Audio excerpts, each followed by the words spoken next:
Yeah. This episode of the Fusion Underground podcast is brought to you by absolutely nothing. Emperor, we come for you. We come for you.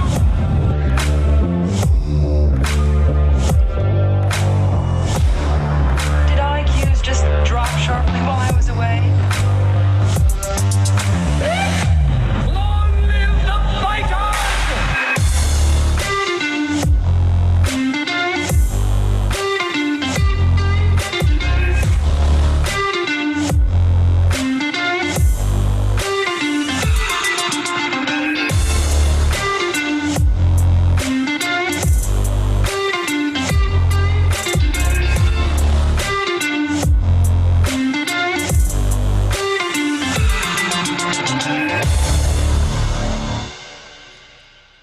You know, one of these days we are really going to have to hit the record button sooner rather than later so that people can hear all of the idiocy that happens before we actually hit the record button. Well, I can tell you at least a good 80% of it is me just laughing at you trying to get ready. Yeah, pretty much every single time. And then laughing at me during the intro because I can't see you. I can't help it. Oh my God. Oh. Well, my all-time favorite pastime is laughing at you, brother. I know. And that's okay. That's good. That's a good thing. That's but good. Here we are. We're back I'm eating chocolate.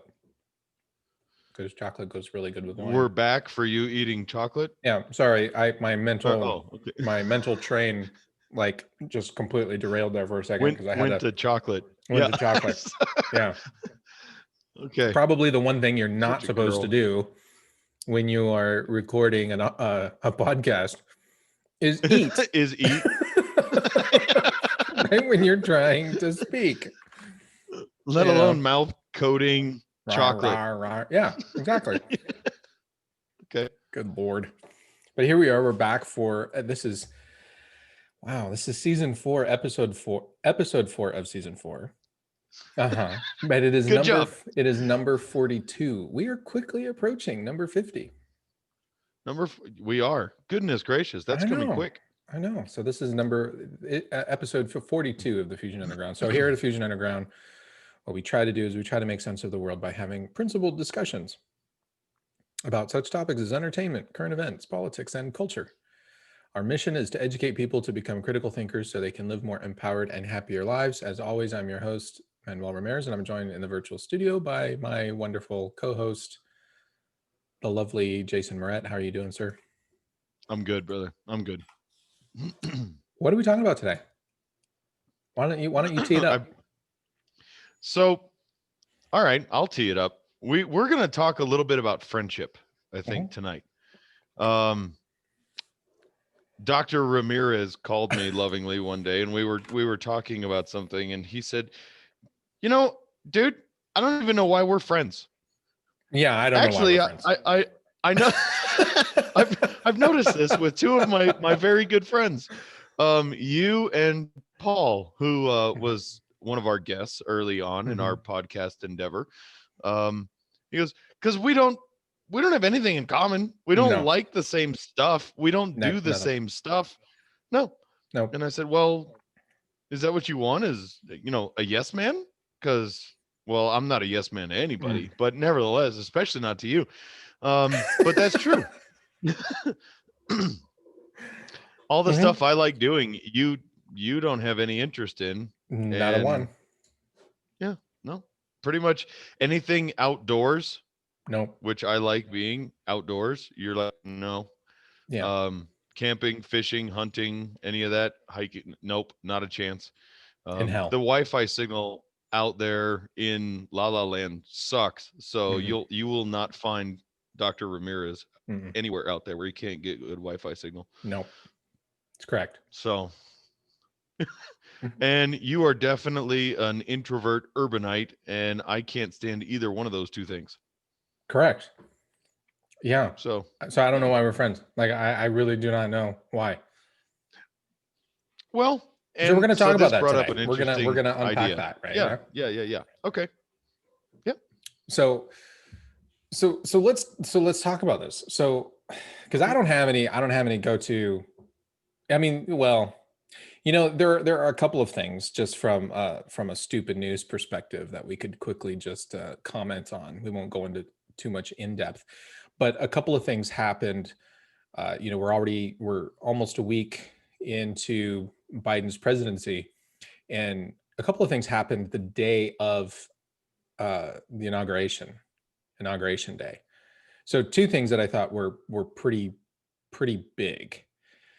And it was convenient. It was very convenient that they took place on inauguration day. So the first thing that happened was 1 hour after Biden was inaugurated, the WHO, the World Health Organization, they released guidelines to the world that cycle time. Remember, we did an episode where we talked about the cycle time for COVID, and the cycle time, for those who are unaware, is the number of cycles that have to be performed at higher resolutions to detect COVID.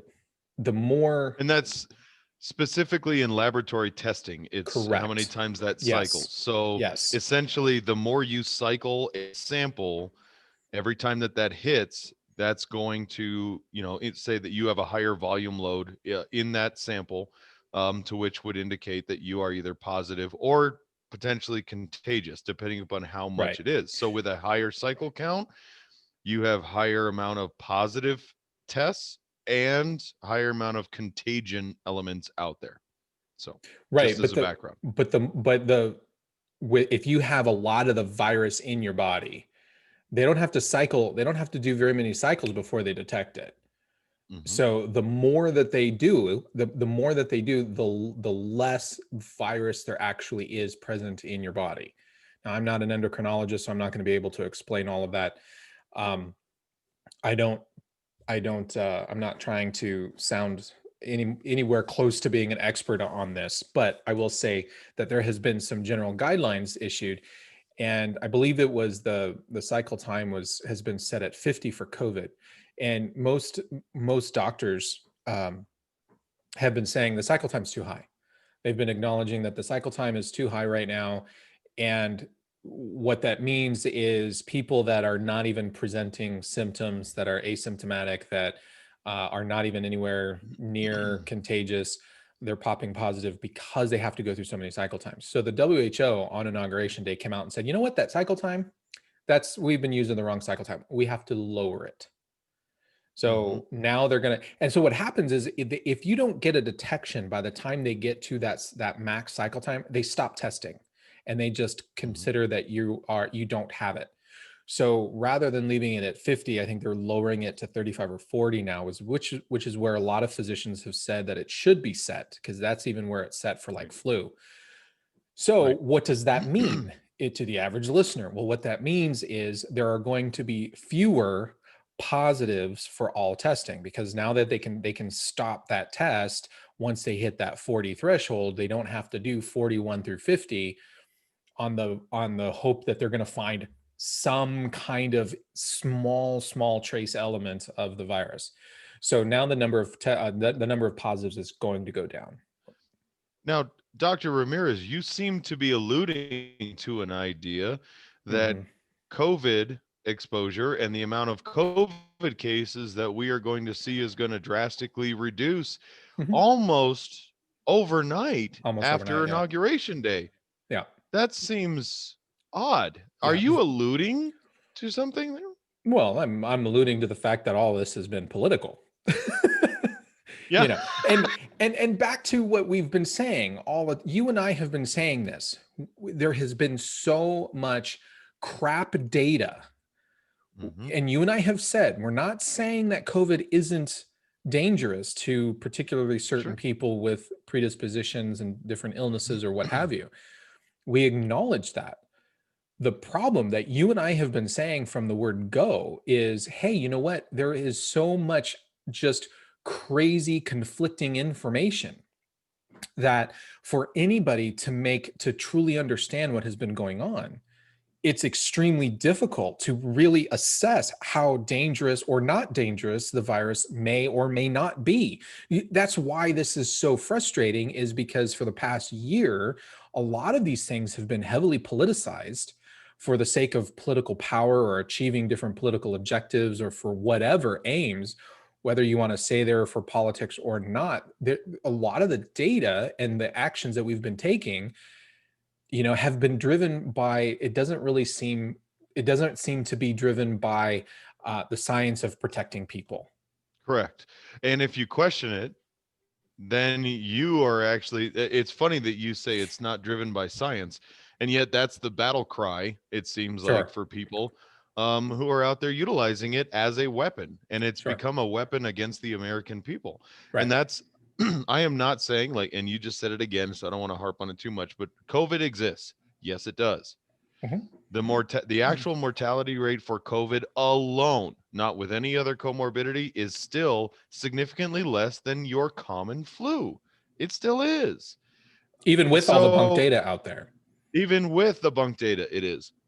So it's extremely frustrating for me as Joe Q Public, average American citizen, to see what we are doing to ourselves and allowing the government to do to us for essentially the flu. Well, and the other thing that happened over just the last couple of days has been that in Chicago, in Washington, D.C., I think now in New York City, the cities have said, hey, restaurants, time to open it back up. Mm-hmm. And so that has just come out over the last couple of days. Well, a couple of things. One, I thought this was so dangerous. And I thought just around the election time, everybody was talking about how we had a lot of Democrats, which lead cities like Chicago and Washington, D.C. and New York City. Sure. So we had Democrats all over the country, but particularly in these cities, calling for another lockdown. And now they're saying, now they're open back up.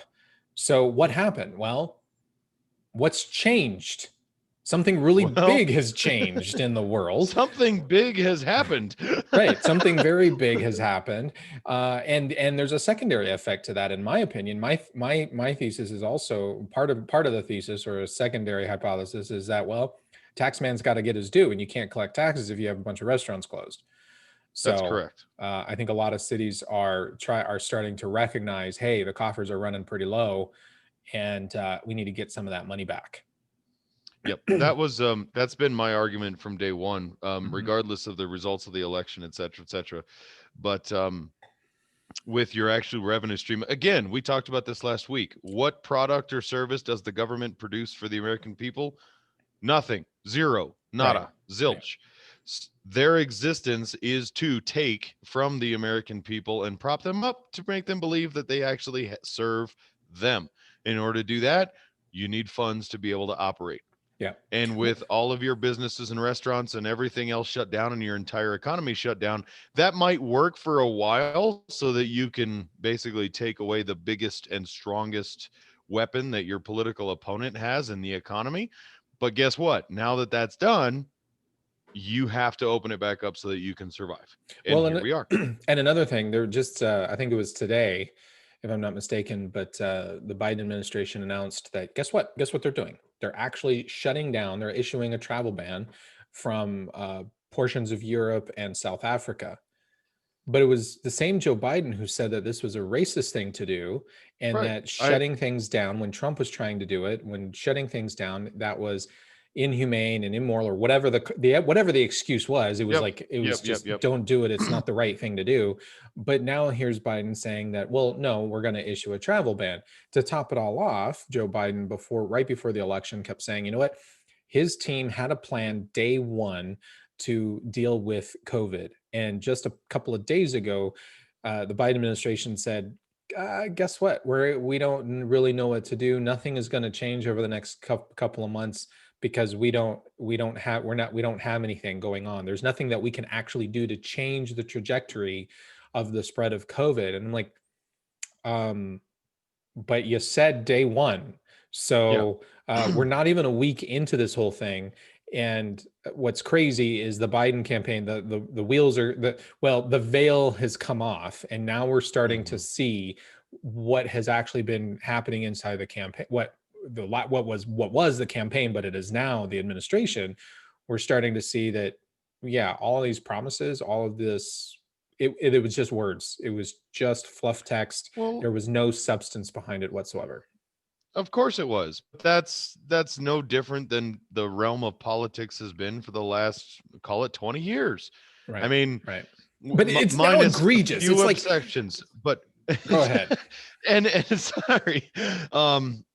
And you know what? I absolutely believe that Joe Biden and his team had a plan to address and mitigate COVID from day one. I also don't believe for a minute that they're going to be able to come out and tell anybody that, yeah, we're going to work with the media and stop politicizing and stop false reporting and work with the WHO to reduce cycle counts and basically say, yeah, we're going to basically not blow that whole disease process up way beyond what it needed to be, like we've been doing for the last 9 months. That's been their plan. They're just going to stop.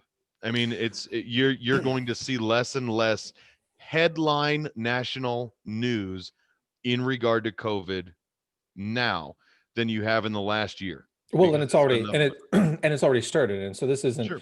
this isn't necessarily something that Biden has done, although I wouldn't be surprised if members of the administration actually, because the members of the administration, there are press secretaries, vice press secretaries, etc., who work with the media every day on messaging. They do work with the media on when to release certain stories, if there's something that needs to be released, et cetera, right? So we know that there's a there the media is not separated from anybody in politics. They talk to them on a daily basis. But um, since the inauguration, MSNBC and CNN have now stopped airing their COVID death tracker and all Yes. of the COVID tracking numbers. They've stopped that. And we saw this after President Bush. When President Bush left the White House and Obama took over, the media ran with counts of deaths in Iraq and Afghanistan of American soldiers killed. And once Obama took office, those numbers came off cable news. And there's something very egregious there, because when the numbers come off, then the national sentiment changes very, very drastically, because they're not constantly having those numbers in their face. And by the 6 months into Obama's presidency, most of America had pretty much forgotten all about Iraq and Afghanistan. Most people, it's not something that you hear about, but we're still there. Like, Yeah. there's still fighting that takes place in Afghanistan and in Iraq. They're in small regions, but you never hear about it anymore. We stopped hearing about it as soon as Obama took office. But now we've seen the counters come off of CNN and MSNBC. And to me, all that shows is that MSNBC, CNN, that these media conglomerates are just, they're pushing a narrative. They're pushing their own Sure. leftist ideology. They're like, hey, you know what? Our team won. So now let's make our team look good. Yep. And that's exactly what's happening. And we knew that was going to happen. And that's not exclusive to any one network. It's across the board. Yeah. It's absolutely across the board. And I heard I think wasn't Rasmussen, it was somebody else actually put out a poll here recently. Might have even come out of the LA Times for all I know. But less than 30% of the American public trust that the news media is unbiased in their Right. in their presentation of information. That means 70% of the population don't trust a damn thing that's on TV. And the problem with that is just that because they're not honest. They're not honest with their ideology. If MSNBC, CNN, et cetera, came out and said, hey, you know what? We're a leftist organization. We're going to spread left. We're going to paint our media with a leftist brush. I think people would say, cool, at least Okay. you're being honest. At least they know with what us. they get. Right. But when you try to position yourself as unbiased and fair, and not to steal Fox News's little ditty, but it's fair and balanced. But if you're trying to ultimately be fair and balanced in the as a news media organization, but you're not, then people are going to distrust you. And if they were Yeah. just honest with everybody and said, no, we're left leaning, we're essentially, I've been calling them Pravda for years. If you're essentially, Pravda from the old Soviet Union, well, the Pravda is still around in Russia, but if you're basically state-run media and you're just telling this, you're just telling news stories to present and prop up whatever administration you decide to align with, then at least I would say, yeah, at least you're honest. Sure.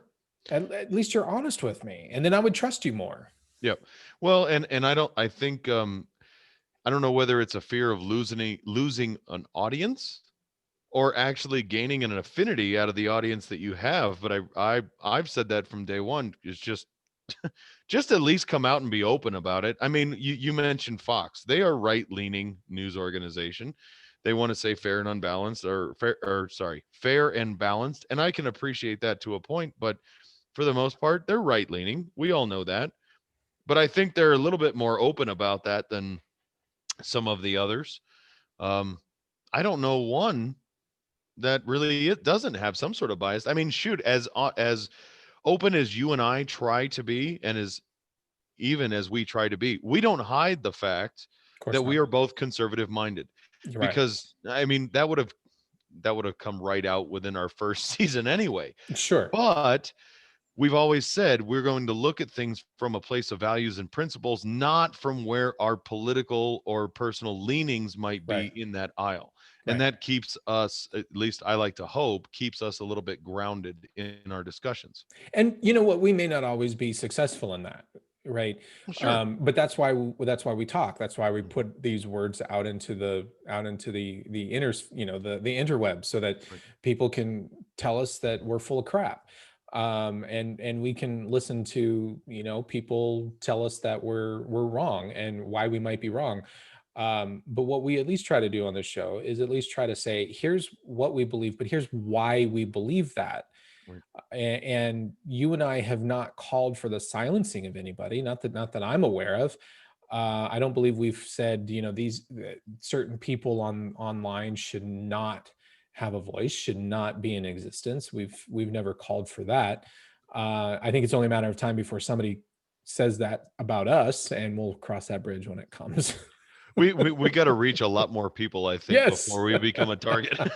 More than your parents. That's fair. So no, especially when it was around election time, and we were open about that from the get-go.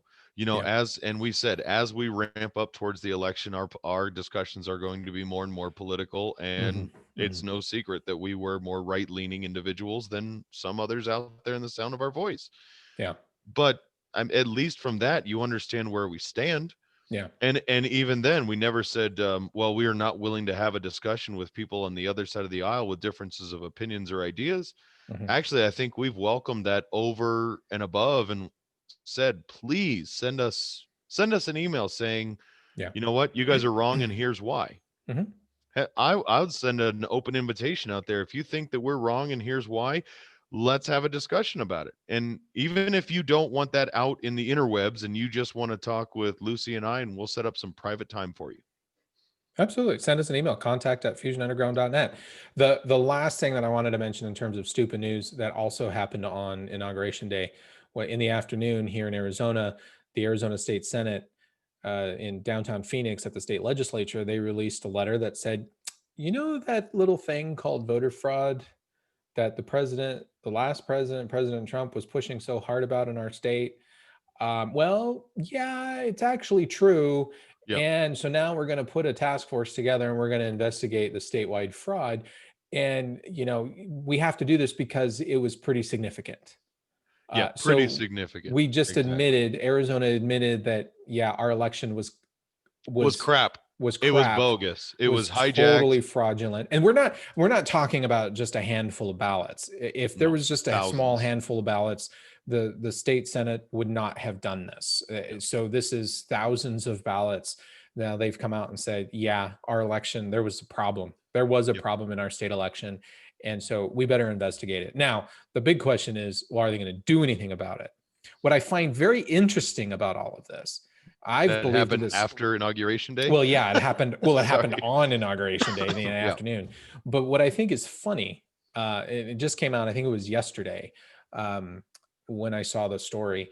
But for years, I've been saying that you know what I don't. I believe that mail-in ballots are very rife for fraud. That by having mail-in ballots, you open yourself up for the possibility that there is going to be fraud. Sure. And there are a number of ways you and I we've discussed possible ways of there being fraud before, even on this show. Well, Amazon.com, probably arguably one of the most successful businesses, retail businesses in the history of mankind. Their workers want to unionize, Mm, and Jeff Bezos does not want that to happen. imagine that. Imagine that. He pays his employees very well. Hmm. People are doing everything they can to get into the company. And if history tells us anything, especially in more modern day, postmodern day America, unions end up killing a lot of companies that they go into. Yes. Yep. So Jeff Bezos has said, you know what? If you're an employee at Amazon, you can actually vote on whether or not you want to unionize. So he's giving them the option of doing that. Hmm. But guess what Jeff Bezos has come out and said? He said, you know what? We're not going to do mail-in ballots for the union vote because they're problematic and they open up for a lot of fraud. So we're going to have to do that vote in person. Wow. So yeah, imagine Interesting. that. That's Yeah. weird. That's Weird. pretty interesting. Very Yeah. weird. Yeah, that's just bizarre. For as much as support and just disdain there was for people saying Yeah. that the mail-in ballot system was potentially flawed. I'm not going to sit here and sugarcoat it anymore. I've said the mail-in ballots should be completely done away with, 100% and eliminated. Agreed. Eliminated. There is zero reason for a mail-in ballot. Anybody that I've talked to that gives me a reason for a mail-in ballot, I say that's justifiable for an absentee ballot. Yes. And there are provisions and safeguards for absentee ballots. And you There have to are prove zero your for mail-ins. identity when you get an You absentee have to ballot. prove your identity, and you have to give a viable reason, and there's a handful of them, on why you need to vote absentee versus in person.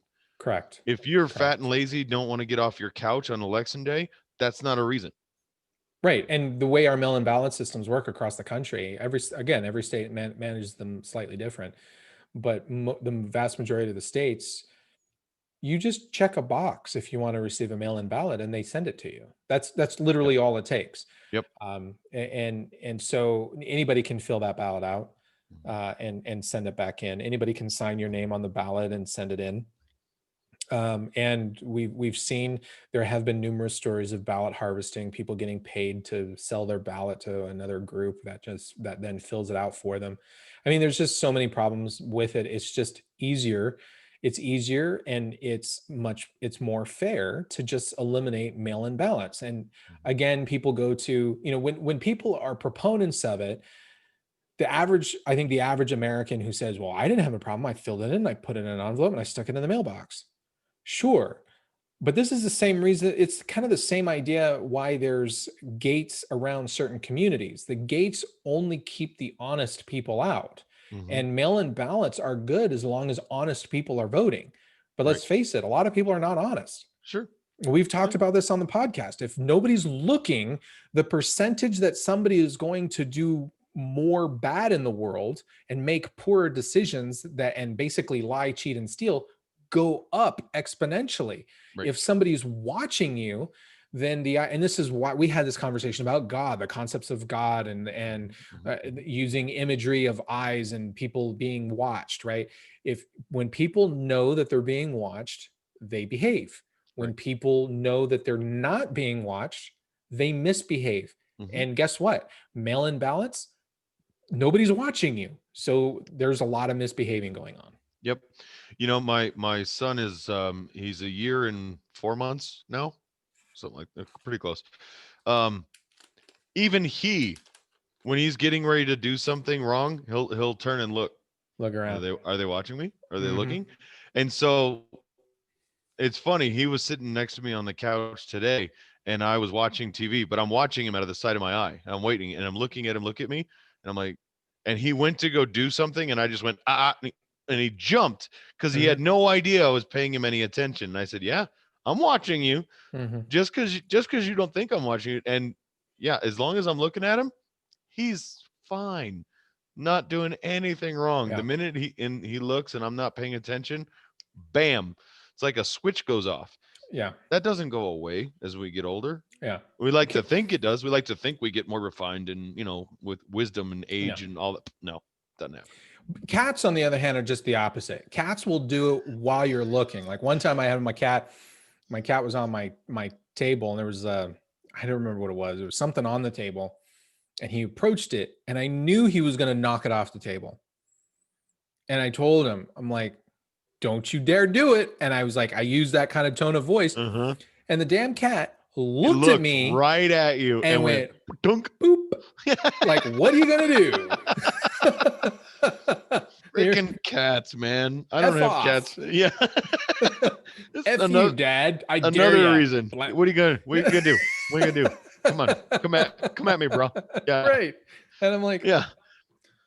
I would have been less shocked if you'd have told me that the cat actually waited for you to pay attention before they did it. Like, oh, cat doesn't care that I'm there. Yeah. But he heard my voice. He's like, oh, you don't want me to do this? Well, watch this.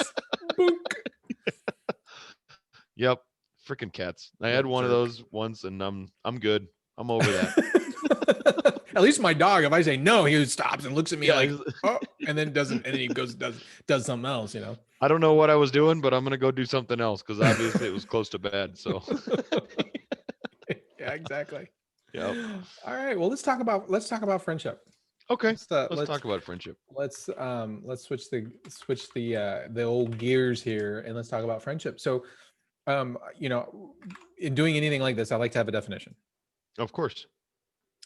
So the definition, yeah. What? Well, I was going to say, keep in mind, we did discuss friendship in this show once before, but I think we're going to do it a little bit differently here. So I think you talked about the 5 friends every dude should have. Oh, yeah. And we talked about some of that. So anyway, but go ahead. We're going to do a little bit differently. So we're going to talk about, friends, how to pick your friends, what kind of friends you should have. Well, we probably not necessarily from a different take than what we had before. But what we had before were like 5 archetypes of dude friends, right? We have the 5 classes of friends for a dude adventuring party. Right. But this is just really more about a discussion for anybody, for the ladies out there, for anybody, kids, etc. Obviously, men. We're going to talk about friendship, what it means to be a friend, what it means to have friends. And what friendship is. So we use the word friends a lot, right? Because on social media, for example, Facebook, everybody's a friend. Right. Exactly. Right? Everybody's a friend on Facebook. But so let's start with the definition of the word friendship. So Google here defines it as the emotions or conduct of friends. Well, I hate when they use words to define. Yeah. Don't define the word with its same rock. Something exhibiting rock-like qualities. Yeah. Well, thank you very much. Of course, the next part is the state of being friends. Oh, okay. Yeah. Thanks. A relationship between friends, a state of mutual trust and support between allied nations. Well, that's better. Oh, that's better. That's at least a little bit better. Let's see what does Merriam-Webster say. Again, 1, the state of being friends. 2, the quality or state of being friendly. 3, obsolete. There you go. So are they saying that friendship is an obsolete and no longer relevant term? Yeah. Don't use friends anymore. So let's look at the word friend, since friendship seems to be so difficult for places like the dictionary to define. Let's look at this is from Merriam-Webster. Merriam-Webster. Blah. The word friend, noun. 1A, one attached to another by affection or esteem, an acquaintance. 2A, one that is not hostile. To be one Oh. that is of the same nation, party, or group, one that is not hostile. That's I was gonna pretty say, you just have to not murder somebody and they're your friend. right. Like the entire world, like the world is not hostile to me for the most Yeah. part. So they're all my friends. So I they're have all a whole bunch of billions of friends. the third definition is one that favors or promotes something, such as a charity. 4 is a favored companion. Huh. Okay. And then 5 capitalized, if it's capitalized, a member of a Christian sect that stresses inner light, rejects sacraments and an ordained ministry, and opposes war. Also called Quaker. That's what they had. That's what it says. I didn't throw that in there. That last part was actually Oh, okay. So next time I call, I'm gonna say, "Hey, what's going on?" Yep, that's Lucy. Quaker. He's my Quaker. Yeah. All right. Oh, So, okay. one attached to another by affection or esteem. Well, we got to kind of dig into that because I don't think that's necessarily what we mean when we talk about friends. No, I don't think that's really what our common vernacular refers to in that manner. Right. So And that's the first definition. 1A Yep. is one attached to another by affection or esteem. So let's talk about that. What does friend or / friendship mean to you? So for me, a friend, it's someone who I do have an affinity for, that I want close to me, that I am connected to either by common bond, understanding. Affection is fine, but more than an acquaintance. And I think Okay. that especially in our common society, we have a tendency to use the term friend and acquaintance almost interchangeably. You brought up social media like Facebook. I think 90% of most people's quote unquote friends are probably more in the acquaintance category. And hell, there's Yeah. probably a handful of people out there, well, I got 2,000 friends. That means you don't know at least 1,000 of those people at all. Right. Because somebody that I call a friend, I mean, I've got what I would consider to be a fair amount of friends, but it ain't 2,000. I don't think I have 2,000 acquaintances. Well, I might. I live in a small town. Everybody kind of knows. But I mean, it's friends to me that's your inner circle of people that you have around you or want around you. So the interesting thing about Facebook, I don't mean to go off on a tangent, but I just think this is funny. It popped in my head. I'm on Facebook and I have a few hundred friends on there from a variety of phases in my life, going back to high school, etc. Um, and so I think it's very easy to acquire a large number of friends. I hate you so much. You're going on and looking right now, aren't you? No, I was not. No, I'm not going on a Okay. Facebook. But one of the things that I noticed on Facebook is like there are so many people that I friended over the years that I don't really have anything in common with them anymore. The vast majority, there's probably maybe less than a dozen people that I would actually want to stay in contact with on Mhm. Facebook. Yep. Maybe not that low, maybe about 20 different people. Okay. But the vast majority of the friends that I have on Facebook, I don't really, if I never spoke to them again or never heard about their favorite, never saw a picture of their meal when they're at, Mhm. Outback Steakhouse, I would not lose sleep. Right. But just this one thing really quick, and I'll let you go. One of the things that I've done over the years is I've realized how many of those people either annoy me, irritate me on some level, or I just cannot stand their inane drolling on about whatever is going on in their life. So I mute them. I don't unfriend them. There's a little thing you can go on there that says, mute this person. You're never going to hear from them again, but you'll remain friends with them. And so I've muted so many people. And then every once in a while, like I try to just post stupid stuff on Facebook because my goal of Facebook is like make people laugh, but do it in a decent way. Right. So every once in a while, some person that I completely forgot all about, that I realize that I'm actually friends with them on Facebook, they'll comment under there. And I'm like, oh, I completely forgot all about you. Look I at forgot you existed. How about that? Because I Dang. never see your stuff on Facebook anymore. Bob is still alive. I'll be Uh-huh. darned. Yeah. Yeah. Yep. Well, and and that's interesting too, because we'll take the example you were talking about, friends from high school. Now, when I was in high school, I had different groups, and I think everybody kind of did. There was a handful of groups of friends, and they were friends. Now that I'm an adult, they're not friends anymore. Not really. They're acquaintances.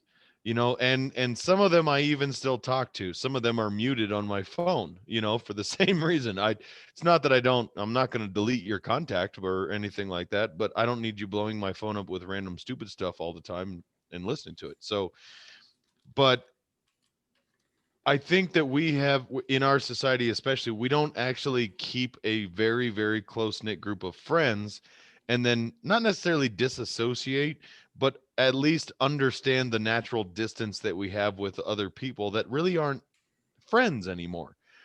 And so I started thinking about that, going, well, what is it that actually brings people into that small knit group of close friends that we have? What changes the relationship and the dynamic where, somebody I work with, and yeah, we've hung out a couple times, where they're no longer an acquaintance or a friend, or vice versa, where that friendship has kind of dissolved into, an acquaintance, and I let that go.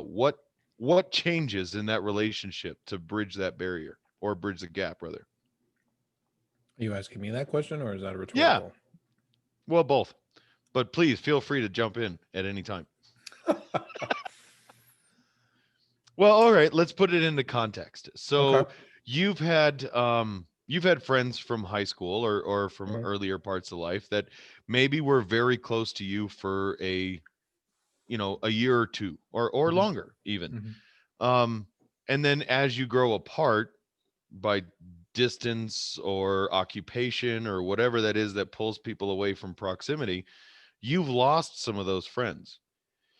So is it just our distance and proximity? The fact that we don't see those people every day or don't make an effort to talk to them? I feel like that's a big part, but there's an underlying cause to that. And I'm not sure what that is. There are some people that that I'm friends with, for example, on Facebook, people that I went to high school with. Um, and I like keeping in touch with them. I don't know why. Not that there's anything wrong with them. Um, but it's one of those things where like I don't see them unless they post something on Facebook. Mhm. Every few years, we'll do sort of like a mini reunion, and we'll get together for a happy hour or something. And it's good to see certain folks for a few hours, and then we go our separate ways. So for me, yeah, I mean, they're not. I wouldn't consider them friends. They were friends at one point because we went to high school together. Right.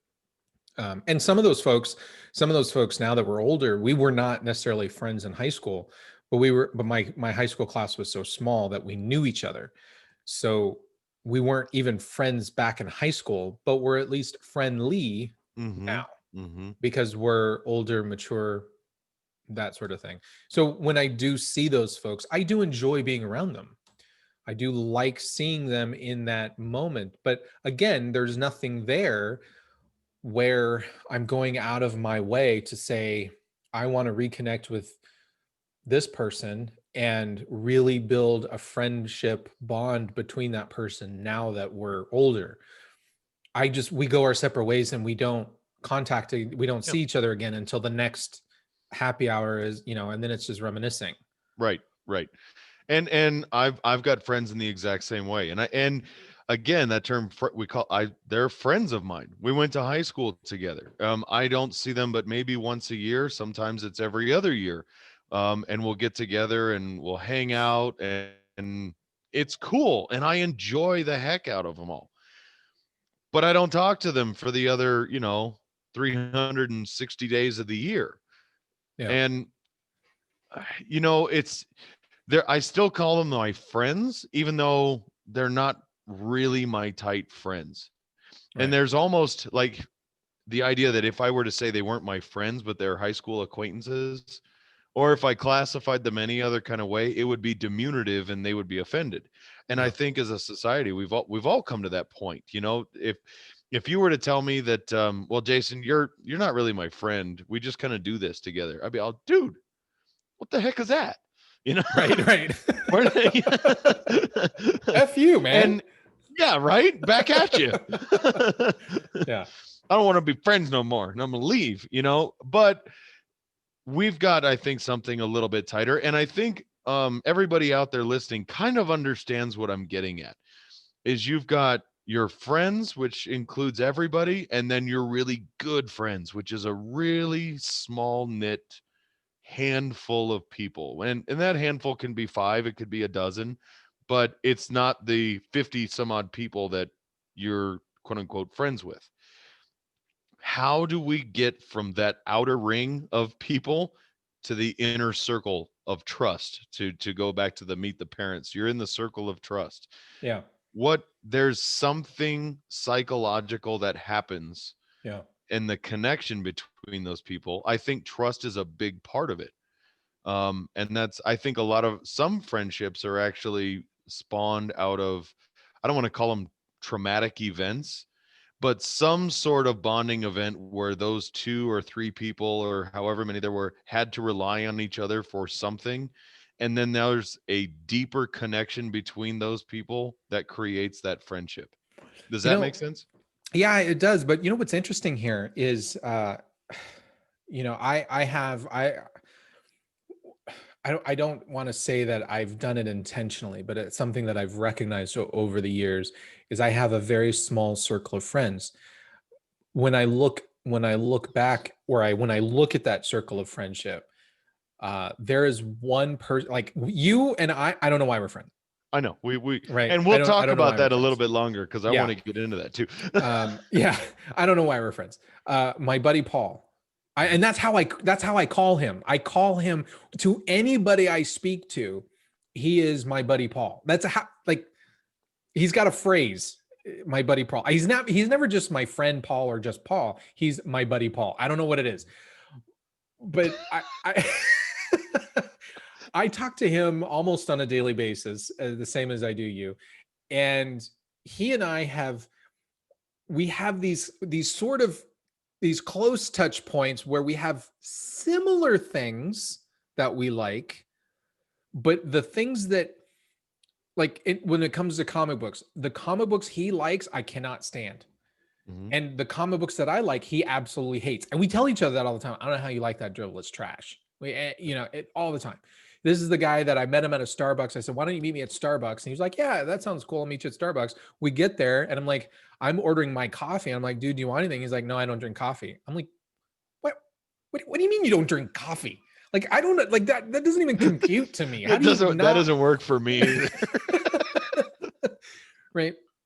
So I have you and my buddy Paul that I have really nothing in common with, but then yet I have another really good friend of mine, my friend Jim, and he and I have so many more things in common. What's great is he likes other things than I like and vice versa. But I would say out of all of my friends, he's probably the closest. Well, he's not the close. Yeah. Out of the ones that are literally my friends, he is probably the closest where he and I have the most in common. We like a lot of the same stuff.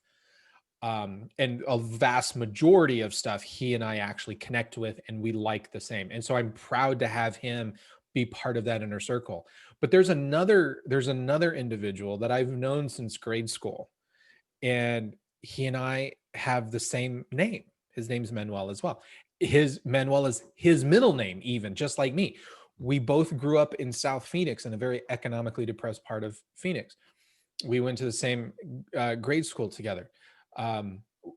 We the things that I like unique unto me than the rest of my friends, he actually likes those same things, which is crazy to me because it's like I'm going through life and it's like I like these certain things a lot.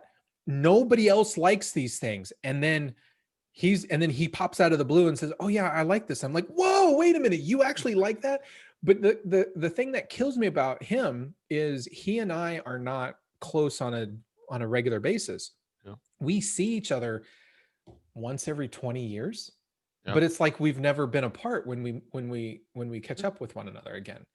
But I wouldn't, while I would love to put him on that inner circle of friends, he's Right. not in that inner circle of friendship anymore. And I don't know why.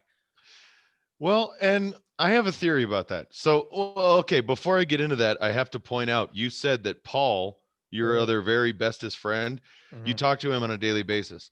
Um, You, so Paul, and Jim, I talk to on a daily okay, basis. so hold on with the me Mhm. thing because I'll get you answer the phone when Paul calls you. Paul never calls me. Are you kidding? Oh, That's okay. So Yeah. you call him every No. day. We never talk on the phone. Well, what the see now I'm confused. We Oh, chat. you We chat chat online. online. Yeah. All right, well that doesn't count. All right, because I was gonna say I don't understand how I didn't get to the inner circle of friends because you never answer when I call you, Dude, I don't talk to and anybody on the phone. you don't ever call me back. I So don't I I don't don't talk know. to anybody on the phone. So yeah. You're in good company. Oh, okay, all right. Well, I guess I shouldn't feel bad. I hate everybody equally. No, Yeah, it's not exactly. you. Yeah. Okay, well there's that.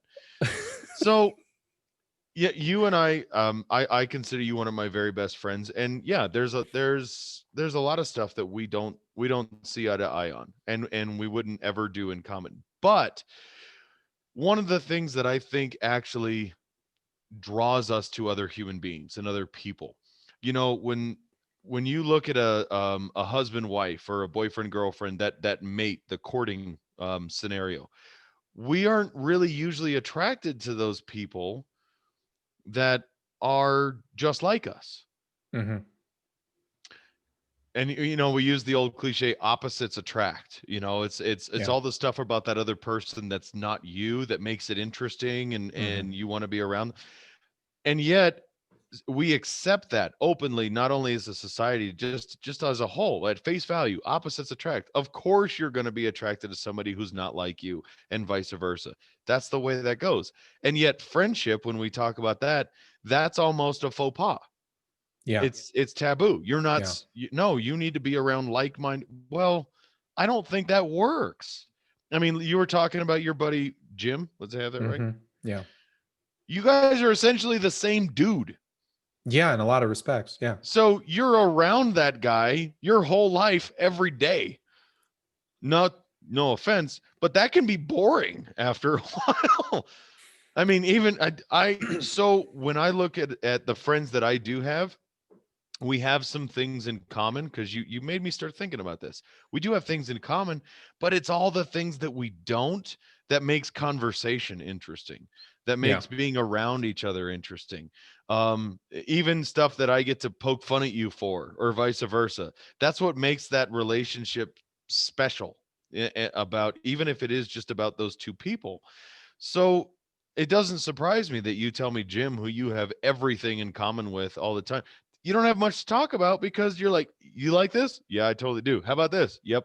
You got a yes man who basically likes all the same stuff you do, doesn't like all the same stuff you don't. It's like, well, this was fun. I had a blast, but there's nothing really left to talk about. I'll see you in 20 years. But well, he's the guy that I do talk to every day, or just about every day. Um, Jim is, and but he's that one guy where if there's something that I want to go do, Jim would probably want to go do it too. Mm-hmm. Where he's a much bigger audiophile than I am. He knows all kinds of, like, he lives his life with a soundtrack going on in his head. I wish I did that. I don't have a soundtrack. I'm jealous of him in that regard because I've asked him that in the past. I'm like, dude, you listen to so much music. Like, he follows music. He's a music junkie. I'm not, but he likes the same music that I do. Mm-hmm. And I've asked him once before. I said, "Do you have a soundtrack playing in your head?" Because I heard that from somewhere. Somebody's like, "Yeah, I Yeah. have a soundtrack in my head," and I'm like, "I don't." And I Yeah. asked him one time, I'm like, "Do you have a soundtrack playing in your head?" He's like, "Oh yeah, I totally do." I'm like, "I'm jealous of that. Like, I want to have that, and I don't have that." I don't like know why I music. want that. I don't know why. Yeah, I don't know. No, I love music. I do love music, But but you I and I don't. don't like the same stuff. Well, but even still, I don't listen to music very much. I like it when it's on, but I don't listen to it much. I mean, most of the time I'm listening to the radio, or I'm just working. I mean, I got other stuff going on. Yeah. Actually, I enjoy my quiet time. Yeah. I would rather sit, if I had 2 hours to do nothing, I'd rather sit and watch a movie than I would sit and listen to music. The music that I really get into is the old stuff, but that's because I was involved in, band and orchestra and choir Yeah. and, you know, um, gospel and all. I mean, that I get all worked up listening to that kind of stuff, but that's touching on a deeper, older part of my involvement rather than just music for music's sake, Yeah. if that makes any sense. And no, I don't have a soundtrack playing in my head, and no, I'm not an action star in my own movie, but No, I'm not um that either. but I like it. I mean, I like it. I like music, but not like But that. but see, if there was a band coming into town that I wanted to go see, for me, I would just have to say that for me, there's no other choice. It's like, Jim, do you want to go see so and so in concert? He'd be like, absolutely, I do. I'm like, great, let's go see. Let's go see that show. He's the only person that I would turn to do that. And well, I won't get into that. I was going to say I've been to one concert by myself before because, like I said, I have a very interesting, eclectic taste in music. And well, anyway, I won't get into that. Okay. But Jim also has the same kind of sense of humor that I do. And so there are times when we can one of us can just tell each other a movie quote, and the other will get it and we'll just be laughing Uh-huh. because we share those same interests in film, and all that kind of stuff. Yep. But you and Paul, no, completely and totally, opposite. And yet we're good friends of yours. And yeah, you're good friends of mine. And I've told you this. This isn't a surprise. In fact, I told this to another friend, and I'm really sad that he left. He and his wife just recently moved to Arkansas, and he and I reconnected after many years. We were kind of acquaintances. We used to run in similar circles years and years ago, and then we actually reconnected after a closer friend to him than me, but I also knew this other person passed away. And so he and I reconnected, and then we started hanging out. We started going for coffee. And I was like, I really liked being around him. And then he left. And so now I realize, now that he's moved to Arkansas with his wife, they moved for a variety of reasons, and it was good for them to move, obviously. But I realize I have to stay in contact with that individual. Like, I have to go out of my way to make sure that I stay in contact with him because I don't want to lose contact with him. Okay. But there are a few people that fall into that category because I keep my friends circle pretty small, and Pretty tight. I know. that's an intentional thing. And I think that kind of goes back to my whole minimalism and stoic mentality. Is I look at friends like this is going to sound bad, but I'm going to just say it for this because I need to make a point here.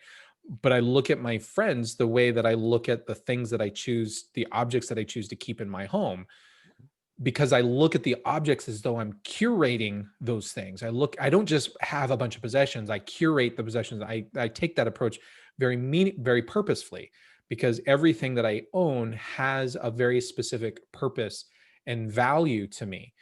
And I choose my circle of friends that same way as well. So I'm one that, when I say I have friends, and then I have the air quote friends that are just more acquaintances. Right. Well, and I think everybody out there does that. It's just a matter of how many layers of the onion there are. I think is really kind of how we kind of divvy some people out towards the outer layers of our inner onion, versus some of the people that probably know us really, really well. And I don't know if that's, the people that know me the best probably know how to hurt me the easiest and the deepest. And that's a vulnerability thing. And I don't know if that's intentional, as to why we do that, but it's something I know I've noticed.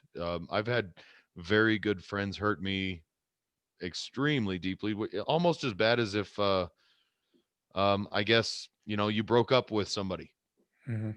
You broke up with a spouse, or a loved one, or someone like that. It's very deep, and it's very very emotional, and it causes a lot of pain. And I think it's easy for us to make a lot of friends as a buffer for that. Um, but so on that deeper note, and I do want to actually talk about, so you and I don't have a lot in common. No, We have a few things in common. a few. We like video games.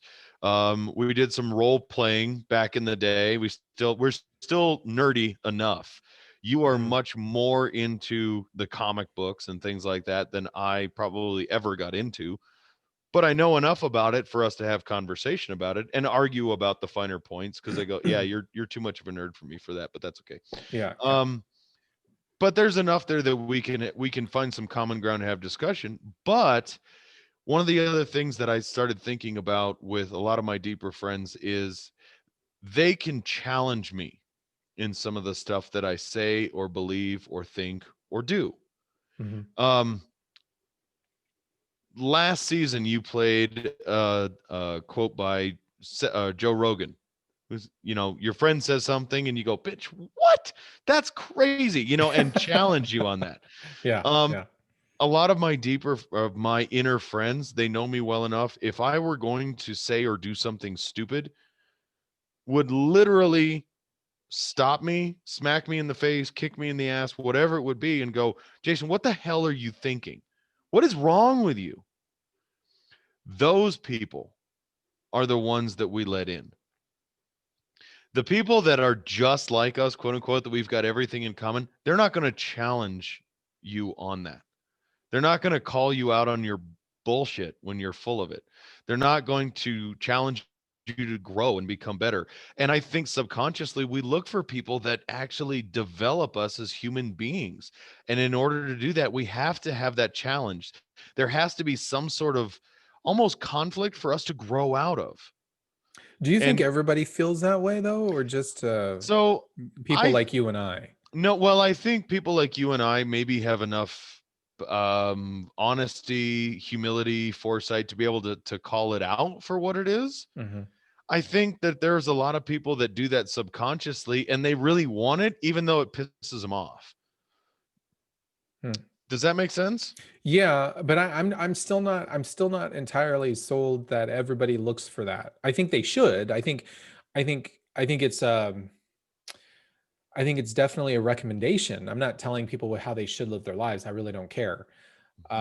It's none of my business how they live their lives. But I would encourage anybody, find friends who challenge you Mhm. to a certain degree in one way or another. It doesn't have to necessarily be about life. It could be about your taste in music. Find somebody who's going to challenge you and offer you new things, or show you, open your eyes to new uh, opportunities or possibilities in the music world, if that's something that you at least connect on, right? And I'm using that as an example. But I don't know if everybody actually looks at friends that way. And the reason why I say that is because I've met a great deal, many people, a great number of people, and I've gone to various get-togethers and happy hours or parties, etc. And they're it's quite interesting. I see some people that are kind of interacting in their element, and I think, gosh, I don't really want to be a part of this, because because it's so, either it's just completely juvenile and they don't know that they're being juvenile. At least when Jim and I get together and we're talking, we're laughing about stupid stuff, we know it's dumb. Like Yeah. we know we're being dumb. Like we know that. There are other people that they're being dumb and I don't think they actually know they're dumb. And that concerns me. Okay. All right. Oh, that's fair. I will accept that. 1 point. However, Uh-huh. um, I think a lot of people actually do select those friends. I don't think anybody goes looking for that. So to clarify what you were saying, do I think people Sure. select their inner friends based on the idea that these people are going to challenge them, or they're from different viewpoints or different cultures or different no, I don't think they do that. I think what actually happens is that naturally, whether it's their own consciousness or not, those people are actually brought in, where the others are kind of pushed out or kept at a perpetual distance. I think that does happen. And I started talking to a couple people just to kind of get an idea if what I was thinking was right. And what I noticed is that at least for the people I talk to, all have at least one friend, sometimes two, that they talk to on a regular basis, or they would consider a very close friend, that think about stuff completely different from the way they do. Just That as an makes me happy. example, That makes me happy to it hear is. that. That does. My buddy TJ, I've mentioned him a couple times, and Mhm. I know you've talked to him. He's got a buddy of his. They were roommates in Tucson when they were growing up, Mhm. and could not be further apart on the political spectrum of things.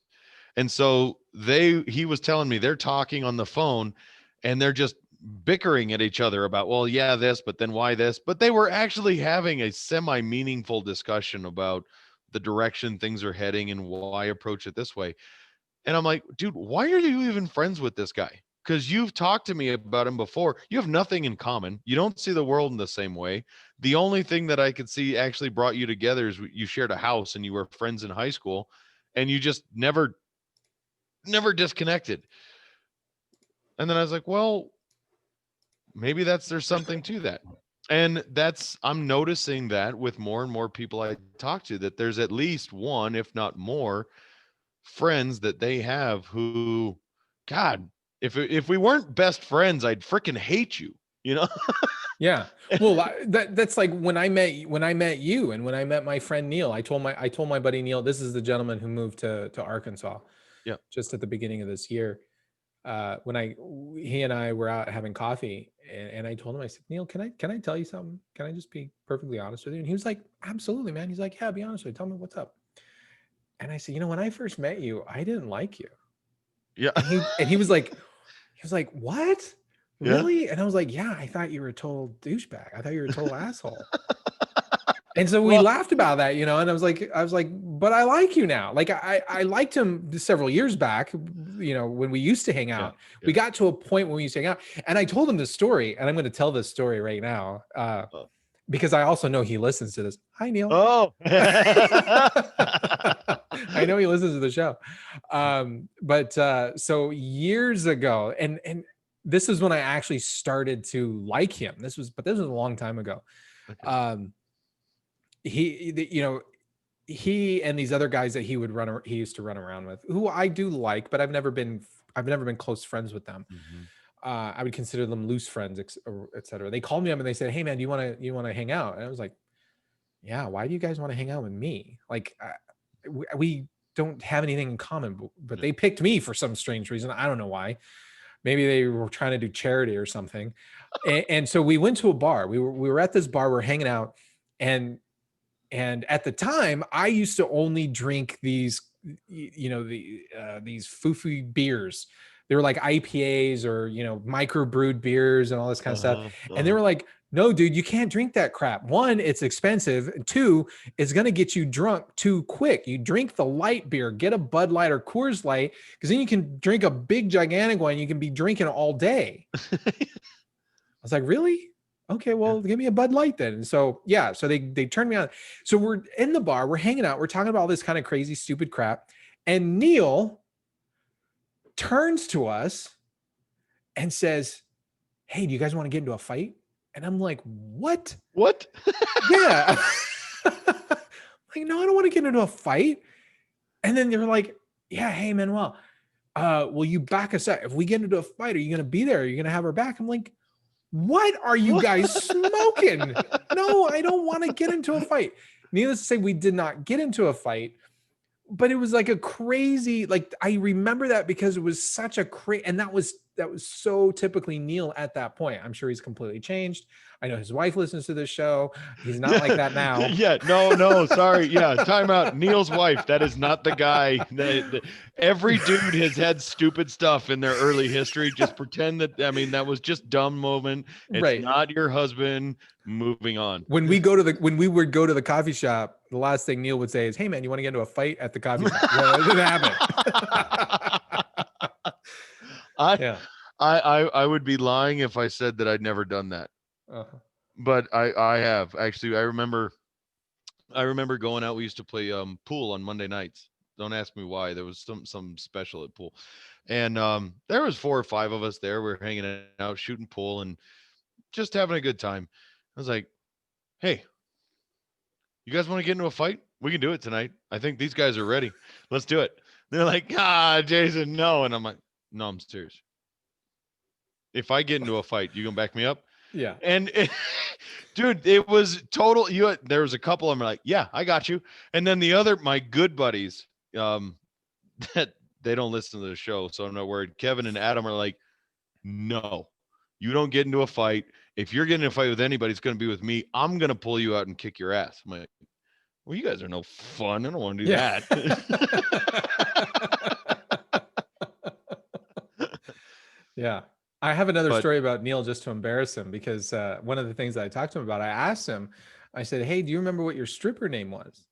And I remember he looked at me, he was like, "What? My stripper name? What the hell are you talking about?" I'm like, "Dude, we picked stripper names. Don't you remember?" And he was like, "No, I don't freaking remember what the hell you're talking about." He's like, "I have no idea." One night he and myself and the other guys that he used to run around with, we like I said, they for some reason they wanted to hang out with me too, which is beyond me.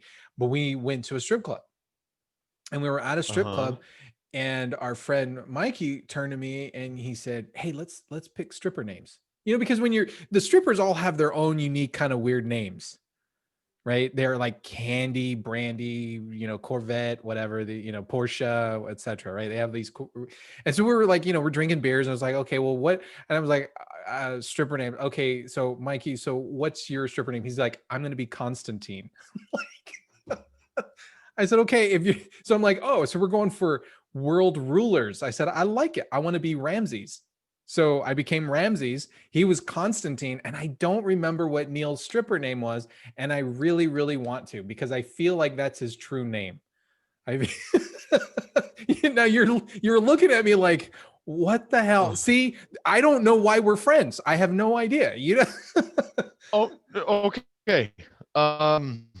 We weren't actually So I strippers, by just the way. shared. Yes, I remember having the. You guys want to?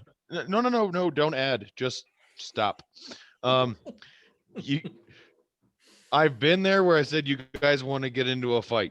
I can Mhm. tell you with 100% You certainty, never had a in stripper name? in no group of friends of mine have I ever sat around with my buddies and said, "Yo, dude, if you were a stripper, what would your name be?" Dude, you have to admit, And Constantine's a or pretty get strong excited name. about the fact that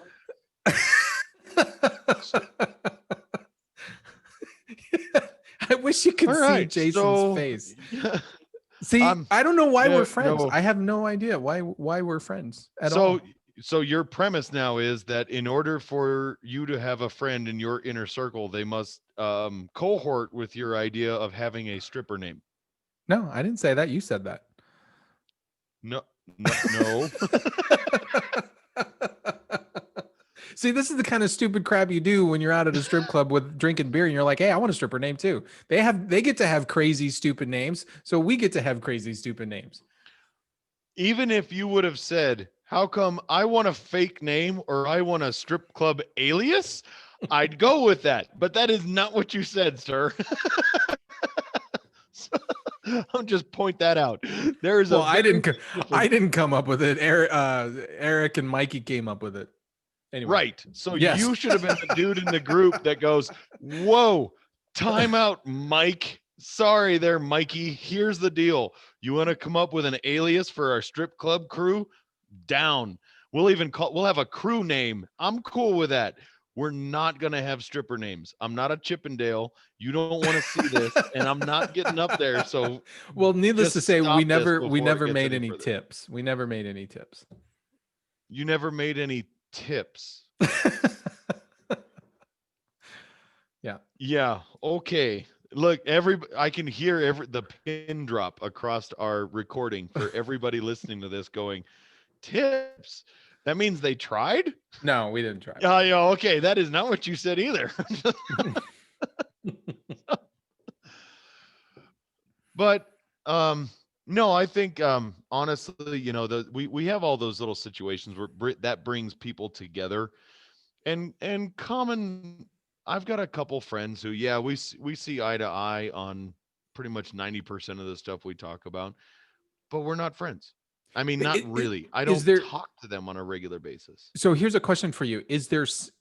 Are there situations where you've had certain people where you've said, you know what, I'm not going to be friends with that person?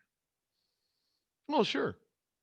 Okay, so can you extrapolate on, you don't have to necessarily go into grave detail if you don't want to, but what was it that made you consciously think, I'm not going to develop a friendship with that person? Well, so okay, I'm thinking of a buddy of mine from when I grew up, and he was brought in. So all right, let me back this up. I had my group of tight knit friends. Okay, Mm-hmm. my best friend at the time was a big part of that group. Essentially, he and I almost kind of pulled people in and developed that group for what it was. All right. There was one guy who was actually in that group of friends, and I didn't like him from the get-go. I did not. Kind of like you were talking about with your buddy Neil. I mean, he was just kind of a ass. Well, And I I didn't didn't like you either. I didn't like you when I first met you. but that's fair, and I get that. And I take no offense. Actually, I don't bother me at all. I did not like you at all when I you first met you. you passed through the trial of fire, and here we are. But I've told you this before. I've told you Yeah, this I know. before that I didn't like you. But no, I didn't really care for him at first, and just in the amount of time he was kind of with the group and kind of hanging out, I was like, all right, and we developed a friendship and became closer. And actually to a point where I would have considered him a close friend at the time. And there was a lot of stuff about the guy that just really drove me freaking nuts. And it finally, as it got to a point where I started going, all right, do I really want to have this person around? So I just started to kind of weed that away, and I just didn't invite him over for stuff all the time, and I finally went, oh my gosh, you know what? I don't need him. And when I moved out of Tucson and moved up to Flagstaff, I just stopped calling him. I stopped calling him, stopped talking to him, and I didn't miss him. And all of the things that I kind of, I guess you could say, overlooked about him and when we were actually close friends, those became so overwhelmingly obvious to me that I just could not stand it. I'm like, why? I actually remember telling another buddy of mine about this. I'm at a point in my life in adulthood now. I'm not in high school where I have to associate with this person anymore. You know, I don't work with this person, so I don't see them on a daily basis. I don't have to be around. I have the power to choose who I want in my inner circle of people. Mm-hmm. And I don't want him around. And oddly enough, that group of friends is pretty much still exists. And I even referenced them earlier. We still hang out every once in a while, very, very rarely, because we're kind of spread out across the country, but we come together and we meet up. And those people, and that one in particular, he's not invited because that same stuff, everybody else couldn't stand him either. So it wasn't just me. But yeah, I mean, those are people that I just choose not to associate with anymore. They don't bring enough richness into my daily life for me to justify or overlook all the stuff about them that I really can't stand. So here's another question. So I've done the same thing. There are people that I choose not to associate with because of a variety of things, personal characteristics, just the way that they are when when they fill a room. I just don't want to be a part of that. It could even be to the way that they think, or they think about the world, etc. And I say internally, I don't want to associate with that for a variety of reasons. And I'm not saying that because I'm trying to elevate myself and say I'm better than that individual. That has nothing to do with it. But for me, with that person, I don't feel like I gain a certain value to elevate the relationship to that of a close friend status. So I just leave that relationship the way it is, and we stay at arm's length. I don't think there's anything necessarily wrong with that. I think everybody does that to a certain degree. I think everybody knows that there are people that they've had come into, that they've crossed paths with in their life, where there was an opportunity to be friends, and then somebody, for whatever reason, you just say, no, I'm not going to be friends with that person. And so I can understand that. And in fact, there's a gentleman that I knew back in high school. I didn't like him when we were in high school because he was just a jerk. He was just a jerk in high school.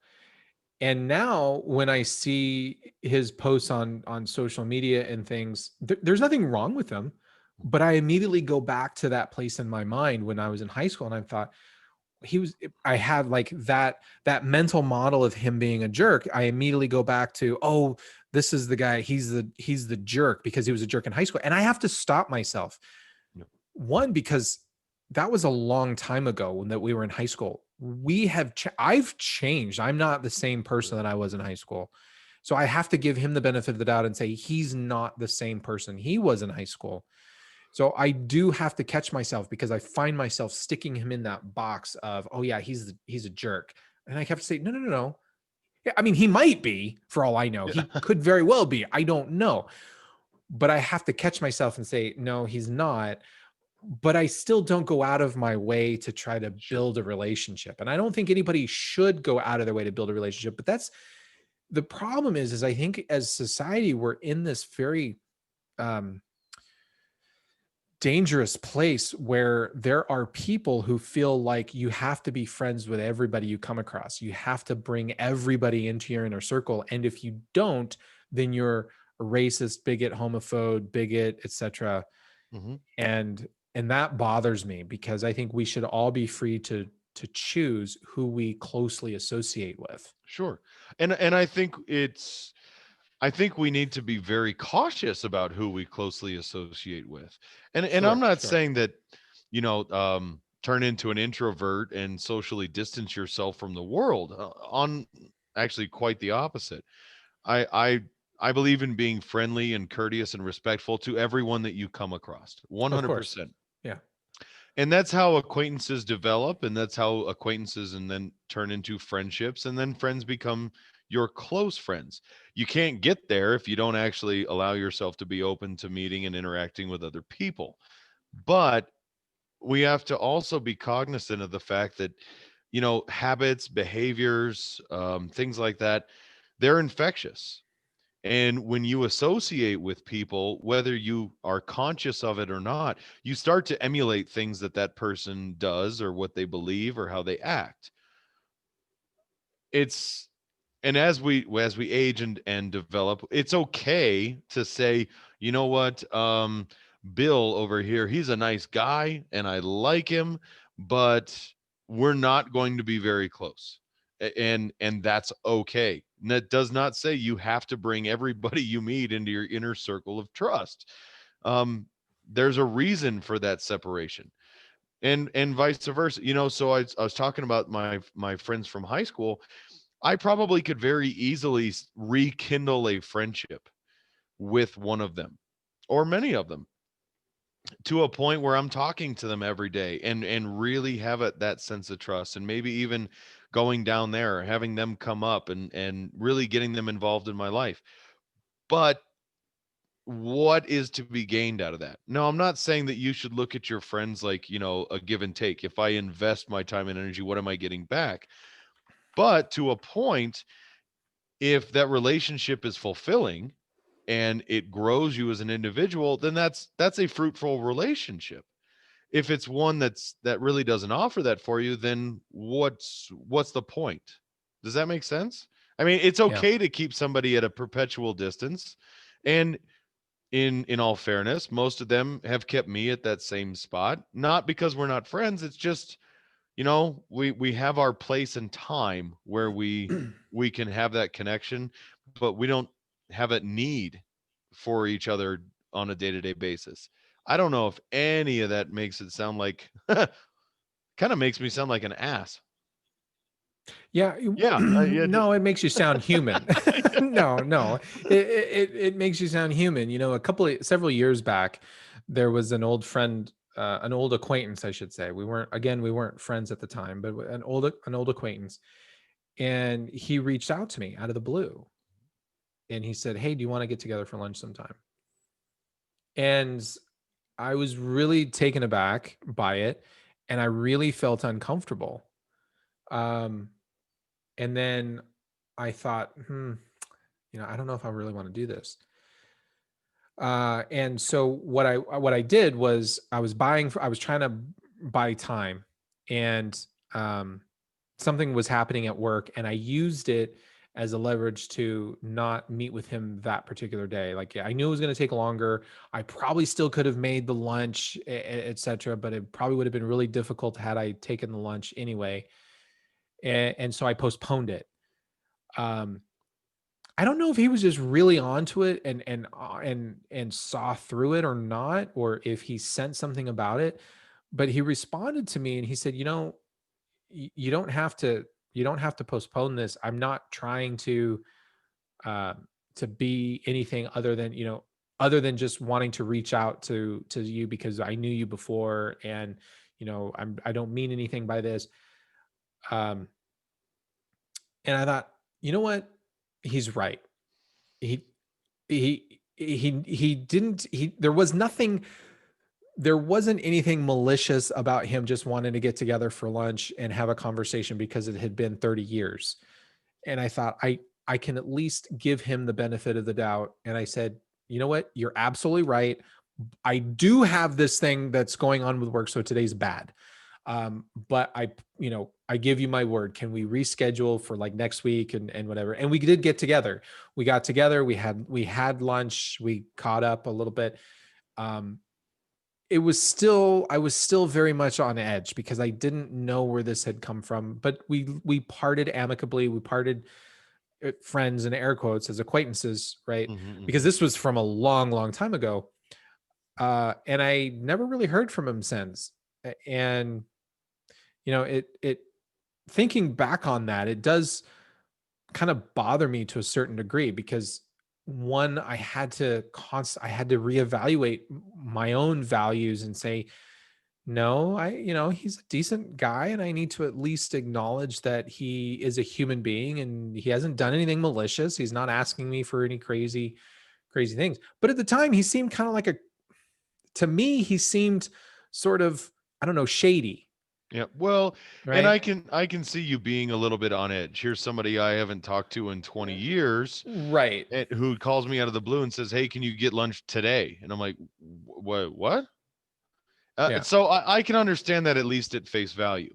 Now, in all fairness, I'm probably the guy if I especially, and I know because I've done this, I'm driving through town and I call up a buddy of mine or I text a buddy of mine that I haven't seen or talked to in 5 years and said, "Yo, hey, I'm driving through such and such.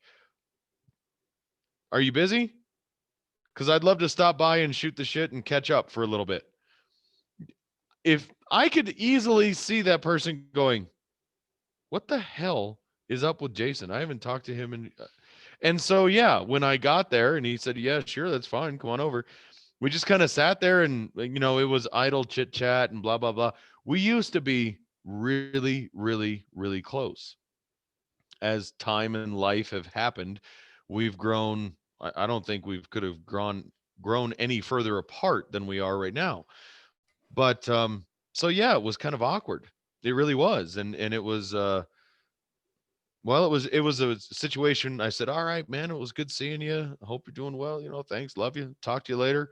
And I drove away and I went, "Well, that's probably the last time we'll talk or I'll see him," because he seemed not only indifferent that I actually was there, but almost bothered that I showed up.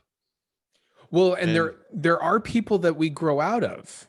So absolutely. we Yeah. do have friends from years before that we grow out of, and that even when we revisit them, what I think what made it so awkward for me with this one individual was he and I were never friends to begin with. We were merely acquaintances 30 years ago at the time. And so for him to kind of contact me out of the blue and say, "Hey, do you want to get lunch?" It was like, well, but who are you? Why, why me of all people? We didn't hang out. We had nothing in common. We never did anything together. We were never friends. We knew each other. We interacted around each other, but we were never friends. So to me, that was weird. And that's kind of what put me on my defenses, I think. Sure. And I think I think people might hear that and go, yeah, no, I kind of get it.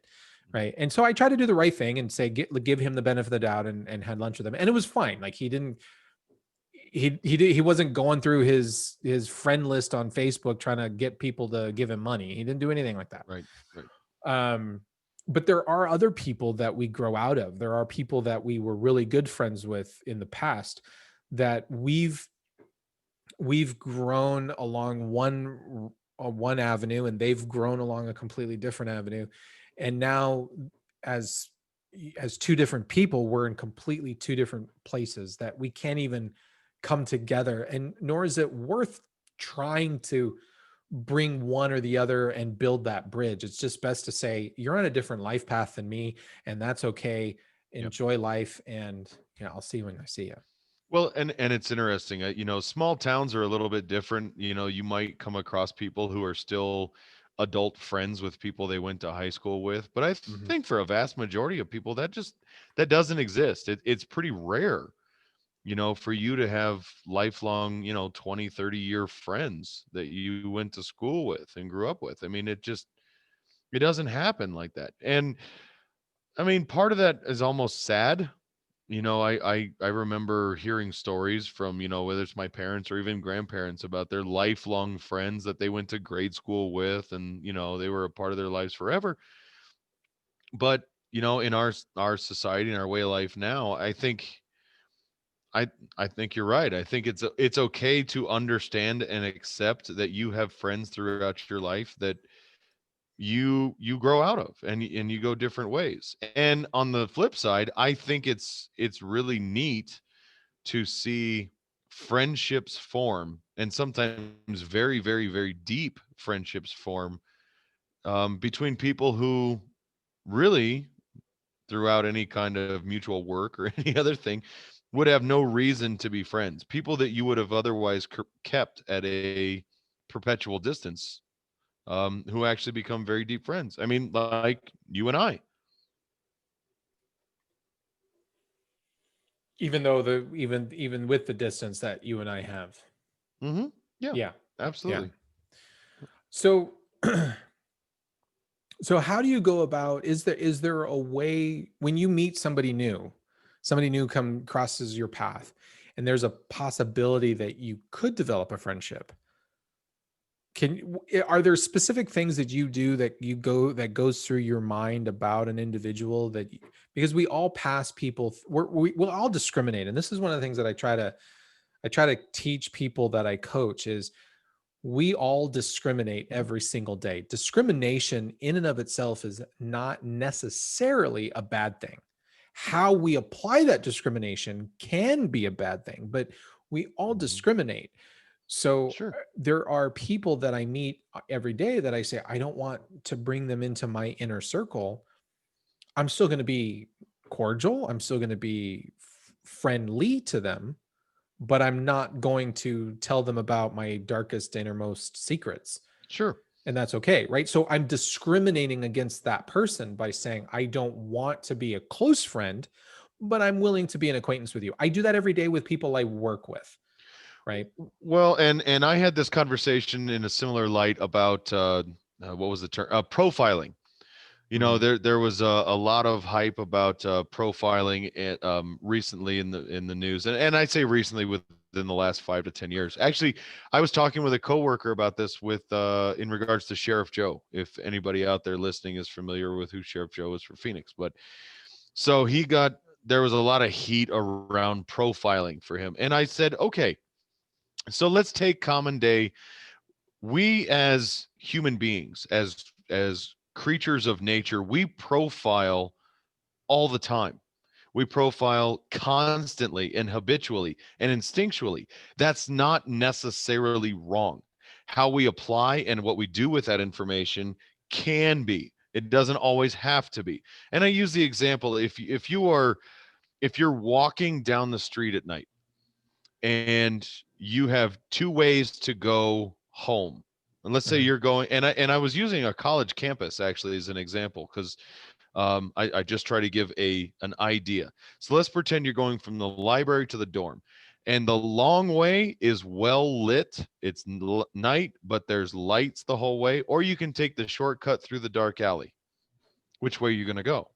Not through the dark Well, alley, that's for sure. most of the time you won't go through the dark alley. Now, let's change it and we'll add a couple things. If you are walking and it's equally lit, but you go down path A and there are two people and they're both wearing, let's say, business attire, and or you go down avenue B and they have baggy pants on, bandanas on their head, somebody's wearing sunglasses at night, are you going to go down that way? We profile naturally. We do that with people we interact in.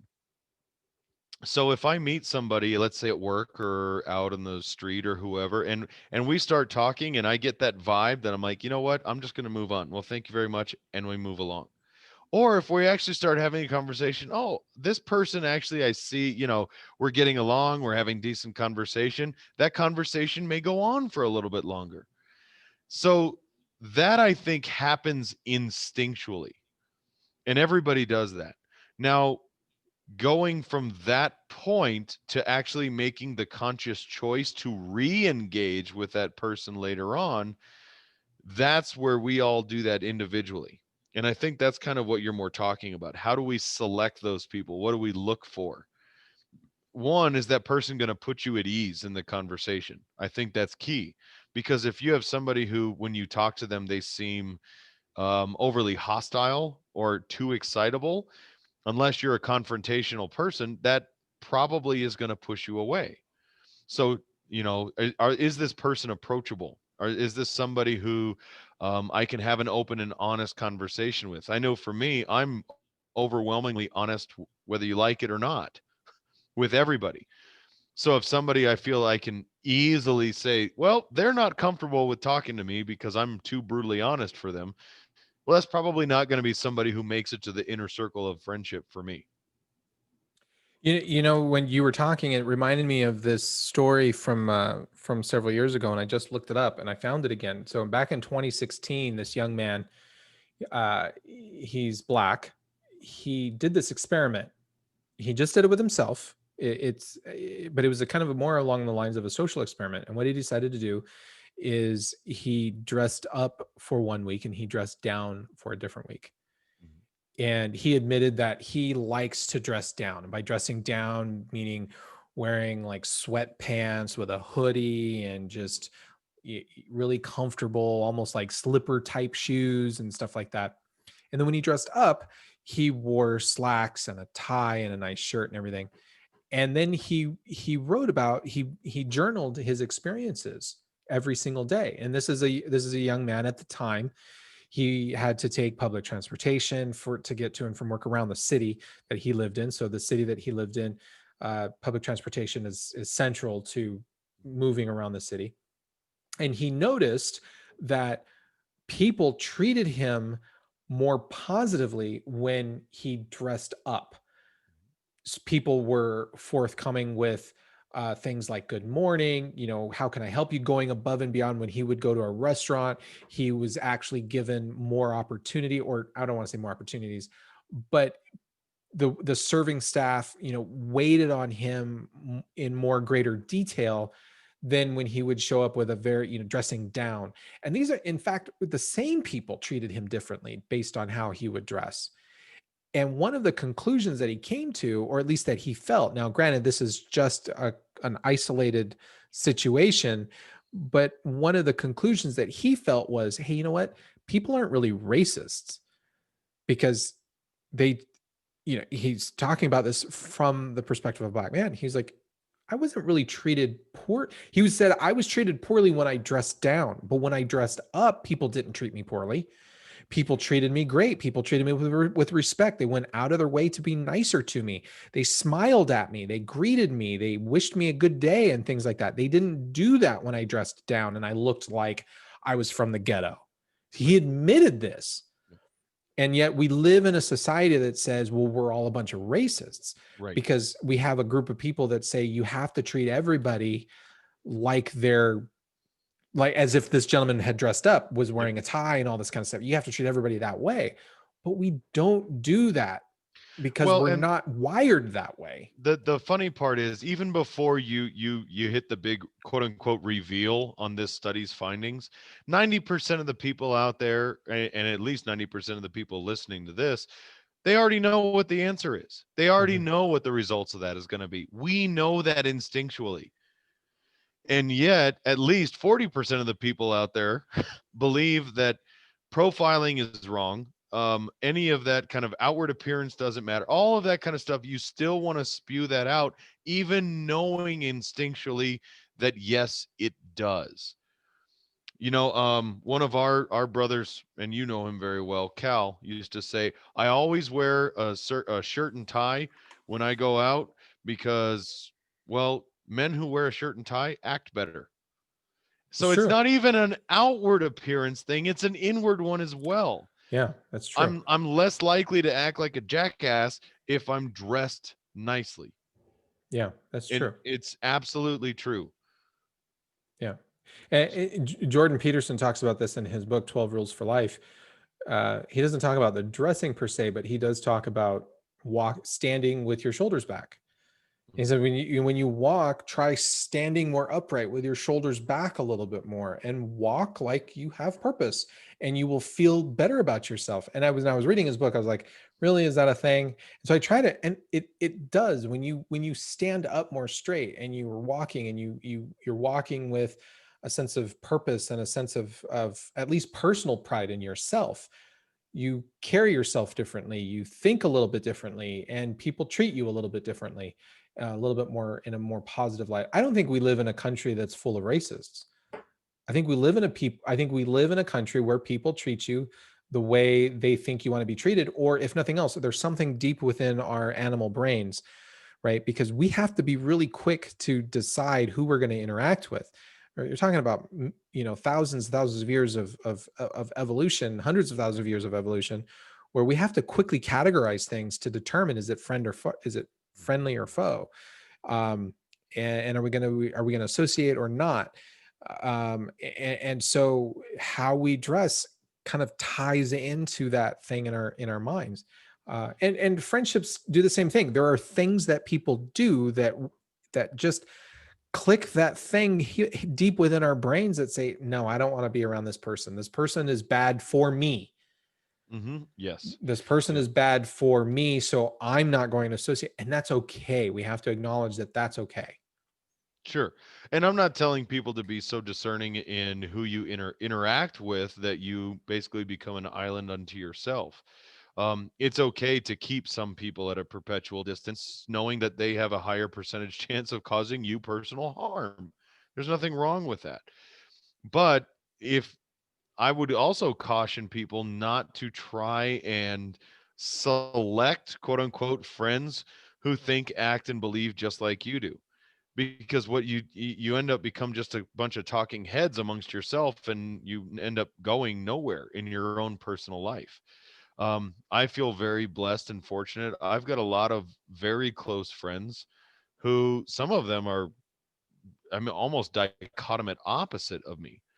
And I'm not saying to everybody go out there and try and seek that person out either, but look for things that actually help you develop as an individual and as a person, and you might be surprised at who you learn to associate with. So how should one go about picking their friends? Because my opinion is this: you have to understand what it is that you value, and you have to pass people through that lens of what you value to determine, are they going to provide value in your life, and can I provide value for them in their life, right? Because friendship's a two-way street. I don't want to make it sound Sure. like I'm only looking for people that benefit me, but I have to be willing to benefit them as well. And there are some relationships that are so lopsided, they're just one-sided. It's like this person just wants everything from me, and they're like an emotional vampire, and that's not a good person to be around. If they're not willing to reciprocate in the friendship, well, then why are you hanging around them? Right. It's not that they're inherently bad people. Everybody's going to be different. There's going to be different contexts. But I think we have to, what we do is what we do very quickly in our minds is we ascertain, is this somebody that I want to bring into my life because they can provide value to me? At the same time, am I willing to reciprocate and provide them value? Because sometimes it might be too much, because the person just wants too much from me and I'm not in a position to be that for them. And so I have to back out. So how do we go about picking friends? Well, so there's a lot there. The one of the really cool things about friendships, I believe, is everything that you just said is 100% valid and important. However, I believe that at least 90% of all of that stuff happens 100% subconsciously for us. Most of the time when we have that first interaction and that actual connection there's some sort of semblance based on what we believe intrinsically to be our values and principles, whether we've taken the time to identify those out or not. But there's some connection where we have a common ground and a safe ground to start that relationship building from.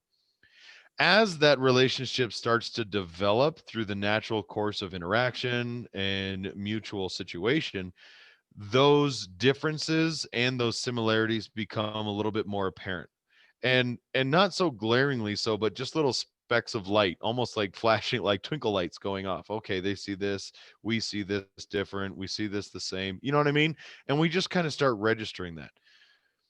When that there's a point where you guys have spent time enough together to recognize whether that person brings you joy. And I'm not talking about just being happy and having a good time. I'm talking about joy as in fulfillment, internal fulfillment that you can actually draw from. You know what? I'm gaining a lot out of this as an individual, and so are they, because we continue to do this. And that's where some of those, I guess, decisions are made, whether we want to continually perpetuate that or choose to sever that close connection, or at least distance ourselves at that point. So for all of our listeners out there, we're talking about trying to be a little bit more critical thinking, really actually recognizing that those are the kind of things important in that kind of a relationship, I think will help better guide us as individuals to kind of be a little bit more discerning in who they are. Well, and I think I think people have already have done some of this unconsciously. I Mhm. think people have already made, especially if you're an older list, if you're somebody who's over 25, you've you've probably already done this, where you've looked at your life and you've probably already compartmentalized certain people into they're either closer to you or not as close to you. And we, a lot of times we do this simply because they've moved away, they have their own families now. That's why it becomes a little bit easier to do that when you're over 25, because people's lives tend to kind of kick off and start. And if there's somebody that you just say, well, I can't really be friends with them anymore because of whatever, it's easy. You don't have to have a conversation where it's like, I'm pushing you out of my life. I'm not saying that at all. I think life kind of does that automatically for us, where we start compartmentalizing as we get older. We compartmentalize people that these are our closer friends and these are our more acquaintances. But I think having a good understanding of what your own personal values are, what your own limitations are, are you able to say no to people? Are you not able to say no to people? Are you able to say, you know what, I'm not going to help you move. Yeah. I love you and everything, but I'm not going to help you move. And if you can't be honest with somebody, and because they get irritated and upset with you, then you have a decision to make. So I think we do this automatically when we start filtering people through what we value. We might not think of a list of values and then say, does this person meet all that criteria? But we certainly kind of judge them. I know that's going to be a negative word, judgment and all this kind of stuff, but it's true. I think we do Sure. that to a certain degree, and we assess whether or not this person is going to be good for us and us good for them, and whether or not we want to keep them as friends. But I think what this warrants is a deeper discussion around how do you pick those values and how do you pick those principles. And that's something I would like to get into. Maybe next week we talk about that, because we talk about values and principles a lot, but what we haven't done is say, well, how do you actually come up with your own values and principles? And maybe we talk about that next week. Well, and we did in season 1, we actually did a whole episode on values and principles, and we kind of looked at that. But and I agree with you when it comes to building those relationships and friendships. It's if you have a better understanding of what your values and principles are, and I guess more to that, understanding why your values and principles are important to you in that way, you start to have a better understanding of who you are as an individual, and then are able to actually not only build but also appreciate the close-knit friendships and relationships you do have, and grow them in more fulfilling ways. Yeah. So, okay. Well, good stuff. I'm afraid of getting texts and emails from people saying, well, so am I one of those close friends of yours? Crap. So that should probably be interesting. I wouldn't be surprised if I get some texts or emails from folks that will ask me, so where do I fall in your life on that whole category? We'll see what happens. I'll have to come back and report to you on that. See, See and how I'm that not worried goes. because I think most of the people who are in that inner circle already know it. So, Mm, yep. mhm. All right. All All right. right. Well, on that note, we do have, remember, we can get all of our stuff off of our website at fusionunderground.net. You can send us emails, contact@fusionunderground.net. Again, that's contact@fusionunderground.net. It comes right to us. We read it. We read all of them. So definitely send us an email. Tell us how full of shit we are. We'd love to hear it. We're on Twitter at the FU Brothers. And like again, fusionunderground.net, you'll find everything there, all of our audio podcasts, all of our video podcasts, because we do record this once.